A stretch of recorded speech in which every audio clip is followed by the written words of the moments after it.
Assalamualaikum warahmatullahi wabarakatuh.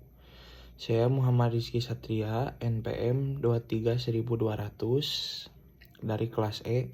Saya akan mempresentasikan ujian tengah semester Hukum Pidana dan Perkembangan tentang menganalisis kasus. Contoh kasus tersebut belakangan ini ramai di media sosial tentang mengenai geng titik-titik yang diduga melakukan perundungan di sebuah sekolah swasta yang bertempat di Serpong, Tangerang Selatan, Banten. Salah satu terduga pelaku yakni adalah anak dari salah satu orang ternama di dunia pertelevisian Indonesia dengan inisial P. Kasus tersebut dikarenakan beredarnya video aplikasi X yang memperlihatkan seorang siswa tengah dirundung sekelompok siswa lainnya. Perundungan tersebut diduga oleh sekelompok siswa senior yang tergabung dalam geng tersebut. Terdapat anggota baru kelompoknya. Dengan video bukti, visum penyidik menyimpulkan bahwa korban terluka akibat kekerasan yang dilakukan lebih dari satu orang dan sebagian tubuhnya yang memar dan luka bakar akibat terkena suatu benda panas. Selanjutnya, di sini ada analisis kasus. Analisis kasusnya berdasarkan KUHP Nasional Pasal 1, Pasal 2, Pasal 3, serta Pasal 4 sudah jelas bahwa pada kasus tersebut memenuhi ketentuan peraturan perundang-undangan pidana. Serta bila melihat terjadinya kasus tersebut sudah jelas terjadi di negara Indonesia, maka kasus dari hukum yang berlaku adalah hukum yang ada di Indonesia sesuai dengan Pasal 4. Untuk waktu dan tempat, sebagaimana diatur dalam pasal 10 dan 11, jelas bahwa waktu dan tempat terjadinya tindak pidana berada di wilayah negara Indonesia. Selanjutnya itu analisis kasus kedua. Berdasarkan pasal 12 KUHP Nasional menyebutkan bahwa 1. Tindakan pidana merupakan perbuatan yang oleh peraturan perundang-undangan diancam dengan sanksi pidana dan atau ditindakan. 2. Untuk dinyatakan sebagai tindakan pidana, suatu perbuatan yang diancam sanksi pidana dan atau tindakan oleh peraturan perundang-undangan harus bersifat melawan hukum atau bertentangan dengan hukum yang hidup dalam masyarakat. 3. Setiap tindakan pidana yang selalu bersifat melawan hukum kecuali ada alasan pembenar.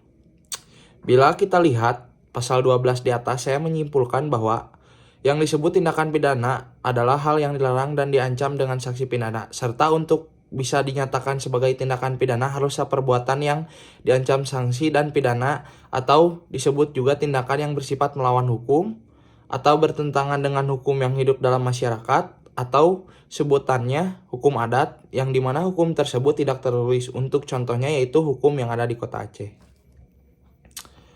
Untuk analisis ketiga, berdasarkan hal di atas bisa kita simpulkan bahwa terjadi pelanggaran hukum di wilayah negara Republik Indonesia dan sudah jelas seperti disebutkan dalam pasal 12. Untuk yang melakukan perbuatan tindak pidana atau melawan hukum perlu diberikan sanksi pidana, serta dengan adanya bukti visum, maka sudah jelas para pelaku ini sudah melanggar hukum yang ada atau telah melakukan tindakan pidana. Maka dari itu, para pelaku akan dikenakan sanksi sesuai pasal 470 dan pasal 472 KUHP.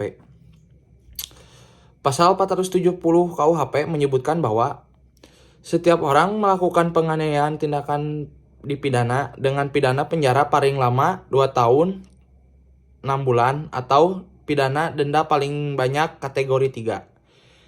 2. Jika perbuatan sebagaimana dimaksud pada ayat 1 mengakibatkan luka berat, dipidana dengan pidana penjara paling lama 5 tahun.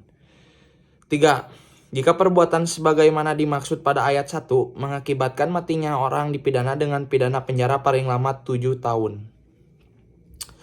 4. Termasuk dalam penganiayaan sebagaimana dimaksud pada ayat 1 adalah perbuatan yang merusak kesehatan. 5. Percobaan melakukan tindakan pidana sebagaimana dimaksud pada ayat 1 tidak dipidana. Selanjutnya, analisis kasus terakhir. Berdasarkan hasil visum ada beberapa pelaku yang terkena pasal di atas karena dalam tindakannya hanya memberikan luka ringan saja seperti memar, pada tubuh korban dan hal ini tidak mengganggu pekerjaan sehari-hari korban penganiayaan, maka dianggap penganiayaan ringan. Dalam pasal 47.2 menyebutkan bahwa 1. Setiap orang yang melukai berat orang lain dapat dipidana karena penganiayaan berat dengan pidana penjara paling lama 8 tahun. 2. Jika perbuatan sebagaimana dimaksud pada ayat 1 mengakibatkan mati, dipidana dengan penjara paling lama 10 tahun. Dari hasil visum juga menyebutkan bahwa pada tubuh korban terdapat luka bakar, maka dari itu luka bakar tersebut pasti mengganggu pekerjaan korban untuk sehari-hari. Maka dari itu, ada beberapa pelaku yang akan disangsi sesuai pasal 472 di atas. Jadi, yang terakhir adalah kesimpulan.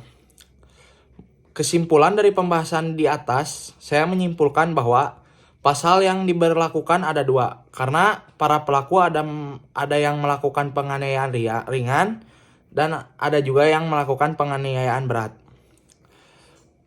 Penganiayaan ringan adalah di mana luka yang ditimbulkan tidak mengganggu pekerjaan keseharian korban. Penganiayaan berat adalah di mana luka yang ditimbulkan mengganggu pekerjaan keseharian korban. Cukup sekian dari presentasi saya. Maaf bila ada kesalahan. Assalamualaikum warahmatullahi wabarakatuh.